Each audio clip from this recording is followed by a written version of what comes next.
Hey guys, so I just finished my last taxonomy. It is called Lorenzo's Top 60.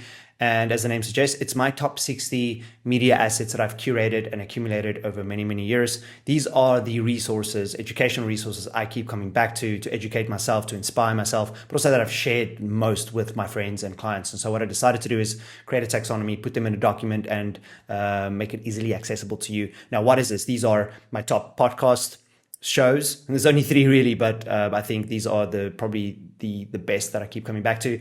There are lectures and presentations that I just think are absolutely life-changing, and we've got courses completely for free on YouTube, which is so awesome. Let's go through each of the different sections in this two-page taxonomy. There's 4 sections. Let's start with how I actually organize this taxonomy, starting with facets. So what are facets? Facets are organizing criteria that I use to organize information, and as you see, that I took different media assets and organized them according to well-being domains, thinking styles, and media settings. So let's explore each of those now.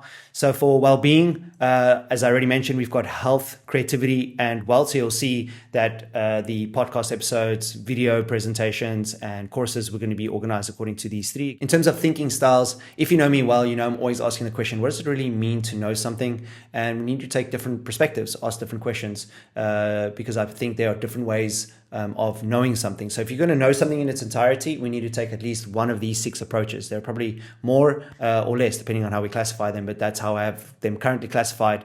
So the first way of thinking is scientific thinking. It's asking the question, what is this thing made up of? What does it do? So that's structure and function, but also we look at cause and effect. The next is systems thinking. We're asking the question, okay, yes, that's great, but how does it fit together with everything else? Then we have historical thinking, which is how did this come to be? What are the historical cycles that we can become aware of to more easily predict potential future events? But also we do want to know, when were things discovered?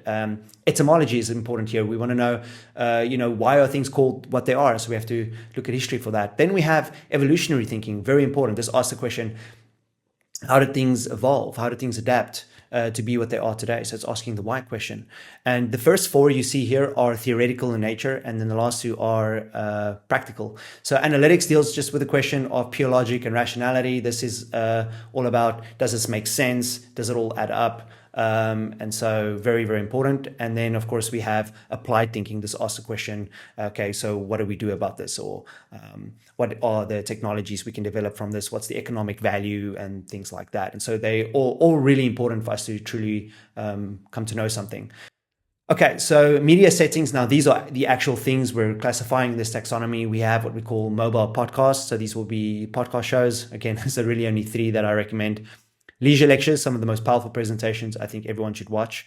And then we've got focused courses. Now, why do I call them mobile? Well, mobile because you could be listening to this, you can get access to some really great information on the go. And so a way to think about this is a spectrum of passive and active.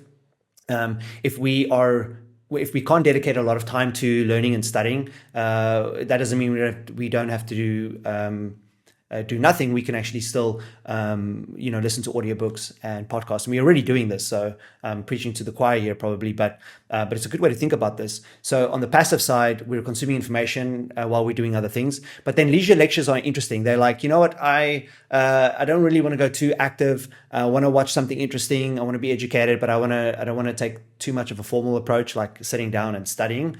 So maybe you watch what I call a leisure lecture instead of binge watching on Netflix, or do both. And then focus courses are where you actually, it's multimodal in nature. It's where you put time aside and you go deep into a subject. And so that's how I kind of think of absorbing information, going from passive podcasts to maybe leisure lectures at night. And then maybe I put some time aside to really go deep into a subject. So let's now move on to the matrix. So the matrix, where we actually put everything together. So starting with podcasts, we're going to look at my top 3 recommendations. So first we have to help you cultivate your scientific thinking in the health area. I think there's no better podcast show than The Drive by Peter Attia. So that's recommendation number 1.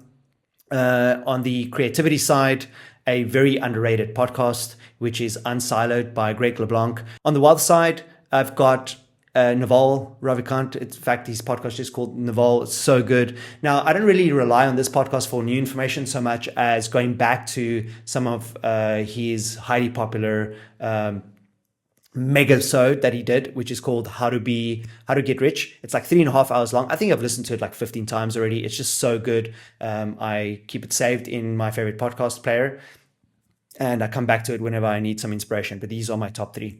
Okay, moving on to our second media asset, we have leisure lectures. You'll see in my taxonomy, I have my top 30, so top 10 for each category, but I'm only going to share with you my top 3 in each category. These are, I believe, are the most impactful, influential talks that you can watch in these categories. So to help you cultivate a more scientific way of thinking and to really get a grip on what do we mean by health is a talk by Dan Potty on actual health. I think this is a talk on the platform of IHMC, so definitely go and watch that. For a evolutionary perspective on your health, there's probably no better resource than Daniel Lieberman's The Story of the Human Body. It's also actually based on a book, but there's a talk on it. If you love the talk, you're going to definitely love the book. This book absolutely changed the way I think about health. I just don't think, if you don't have a historical and evolutionary view on health, it's just very difficult to make sense of anything. So that's a must watch. Then on the applied side, we have the values factor. It's actually not called the values factor. It's got different names. By the way, the names aren't precisely the video titles because, well, number one, they're too long or they just make no sense. And so you'll find in the document that these names will correspond, but may not necessarily be the real name in YouTube. So definitely download the document and click on the appropriate link. But this is one of the most important videos we need to watch in terms of our mental health. So this explores, it's an awesome lecture, it's an hour long, it explores the relationship between perception as driven by our values and how that impacts our physiology. So it's really making the case for what is known as the corticoid cascade hypothesis, where we are constantly perceiving stress to non-threatful stressors and events that massively impacts our health. Okay, moving on to creativity. There's a talk called Explaining Explanations, I think. It's by David Deutsch, the theoretical physicist. And he basically makes the argument that true human progress and scientific progress is directly dependent on the quality of our explanations for our theories. So not just the predictive power of our theories, but how well they really explain things, because that is the true criteria or principle of what makes or what constitutes as knowledge. And when this knowledge is properly applied within the laws of physics, this is what is responsible for the transformation that we see in an economy. So progress and innovation is directly dependent on our scientific theories. A really, really awesome perspective. And then to take a more historical evolutionary journey around how innovation works is based on the book by Matt Ridley. The talk is amazing. If you love that, definitely get the book. But there he takes you on a journey on just how innovation really works. That's a must watch. On the applied side, we have self-determination theory. Now, I think every individual needs to understand this just as much as we need to study biology or understand how things work. We need to understand what motivates us, right? And so Edward Deci and Richard Ryan are the two main proponents of this theory, self-determination theory. And as the name suggests, it basically is the first, for me, it's actually one of the first coherent and parsimonious theories on what motivates us, right? So they talk about 3 main human needs of the mind, which are autonomy, competence, and relatedness. It's so good. It's so well formulated. And also they've created what is called a motivational spectrum.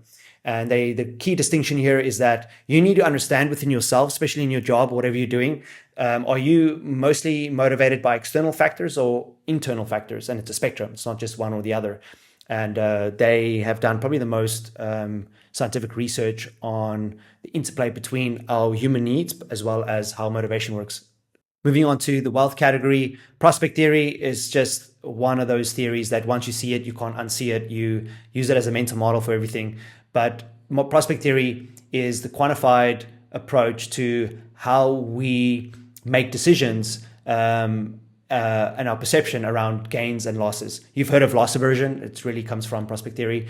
And it just really takes a quantified approach to how we weigh and our emotional responses to different gains and losses. So that's a must watch. So actually, there's a video that is not by Kahneman himself, but by, I think, Lucy Padilla. She's an economist, and so she does a great job explaining this, probably better than Kahneman himself. I actually couldn't find a video of Kahneman really just doing a deep dive into prospect theory, but you can find more in Thinking Fast and Slow. Everyone's familiar with that book. Okay, then we have modern portfolio theory. So if you are an investor, then you've probably heard this many times. You've heard that diversification is so important. But in 1952, Harry Markowitz was the first one to really take a mathematical approach to quantifying how much we can reduce risk by diversifying and including uncorrelated investments into our entire portfolio. So everyone needs to, again, it's one of those models, you see it and you can't unsee it. And you understand that most people are making decisions informed by modern portfolio theory. On the applied side, we have Nudge by Richard Taylor. And so it was difficult to find a video where it just really captures the essence of Nudge. So the book is even better. But Richard Taylor here helps us to think about how to make the choice architecture around helping people make the best choices for them and for others, and the sort of the science behind that. This is so good. In fact, I think Nudge is a much better book on creating habits than your, run-of-the-mill habit books like Atomic Habits, for example. Nudge is a must-read for anyone who wants to understand how to influence themselves and the people around them, and especially if you design systems, it's a must-know and a must-read, and so I've included a video. So moving on to our final media asset, focused courses. Now, just as a reminder, we have a spectrum all the way from passive to active. We have podcasts on the one side, it's more passive, and focus courses is the most active. This is where you would basically put time aside, let's say an hour or so, and you would take more of a multimodal approach, meaning you'd watch a video, maybe you would engage in LLM, you take notes, you're more engaged, right? And so this is where this would fit in. Again, these are, the most amazing thing is that all these courses are absolutely free. These are playlists on YouTube, made available by universities, but also content creators that have made available to us a complete free education. In fact, I believe that if you consume on a regular basis these 27 courses, it would replace it'd probably be better than like what most educational institutes can offer. It's just a matter of you scheduling the time, taking the time out and diligently consuming this information. Most courses have like 30 or 40 videos, as you'll see, and you could probably do a course and have a very deep understanding on an entire subject in less than a month. So definitely check that out. Again, I'm only going to share my top 3. So in the health side, from a scientific perspective, no course would be complete if you didn't have the basics in biology. BS stands for Bozeman Science. Now, there are really only 4 content creators that I highly, highly recommend. I've consumed so many. I followed so many people. I just keep coming back to these 4. Bozeman Science, one of the best teachers in the world. Then we have Professor Dave Explains, which you'll see in a moment. We have Crash Course, also very good. And then the last but not least is the Organic Chemistry Tutor, which is also amazing. And I've got a story on that. So then we have, on the system side, environmental science, also by Bozeman Science. So now you're looking at biology, and then environmental science. It's more of an ecological approach. And then on the evolutionary history side, anthropology by Professor Dave Explains. Again, if you just consumed 2 videos a day, you would get through these 3 courses in 3 months. On the creativity side, now, again, these courses don't fit perfectly for creativity, but I think the highest probability for you to improve the way that you can create new novel ideas is ironically going to be things like mathematics, and on the science side, physics and chemistry. Again, so I believe you are better served thinking from first principles than necessarily just thinking artistically. Moving on to the wealth side, so we have statistics by the Organic Chemistry Tutor. For a systems approach, we have economics by Professor Dave Explains, and on the applied side, we have accounting. Okay, moving on to the third and second last section of this taxonomy, we have the setup. So there's 6 steps you can take right now to sort of set yourself up for success. So step 1 is to actually download this document. Number 2 is open up your podcast app and go and follow the shows that I recommended. And one thing I actually wanted to show you quickly with once you go to a show and maybe you want to start setting up some episodes that you want to watch in the future, one thing that you can do is open up your podcast app and then go to the library. You'll see me go to the library and go to shows. This is assuming you've already followed the shows. And then scroll down. Let's say, for example, you go to Unsiloed. And then you can click on episodes. And here's a cool trick. Select sort oldest to new. And then you can actually go back to previous episodes. And then you click on the ellipsis and then save the episode that you're interested in. So what you're doing is you're backlogging lots of episodes that you can watch instead of always relying on new episodes. But you can do that too, obviously. So that's a good hack there. Then on YouTube, very simple. Make sure that you download YouTube on your TV and all devices. You've probably already done that. Then next, number 4, please do not skip this step. This is very important. And there is a link for you in the document to show you how to set up what is called the video speed controller. This has probably saved me hundreds of hours per year on learning how to instantly control the speed of a video on any platform, not just YouTube, with a single keyboard shortcut. And the more you use it, the more you teach your brain to process information faster. So at first I started at 1.5x and then 2x, and now on 2.5x in consuming information. And now everything's to me seems slow. In fact, you should be watching this video right now probably on 2x. You should not be watching me in 1x unless you really want to, but why waste your time? So then number 5, in terms of lectures. So here's what I want you to do to make this simple. You don't even need this document. This document's cool, but here's the quick hack. You're going to go to Lorenzo's master playlist. You saw I had healthy, I had creativity, and then I had wealth. So you can just click on a link and it's going to take you to my entire health library of all the videos in the document in the YouTube playlist. So if you're not familiar with YouTube playlists, definitely get familiar with it because it's the ultimate hack. Let me show you what this looks like. So you go into the document. So let's say you want to go into my creativity playlist. You click on it and then it's going to take you to my playlist. And what you'll find is look for a little ribbon button. I'll show you what it looks like. And it will say save this playlist. And then you'll have access to it whenever you want, right?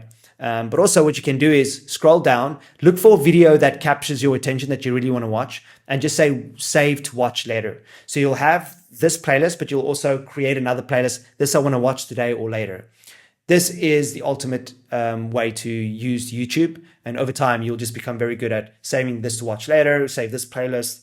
And so you sort of create your own journey on the fly. Next is, another thing you can do is go to focused courses on the document.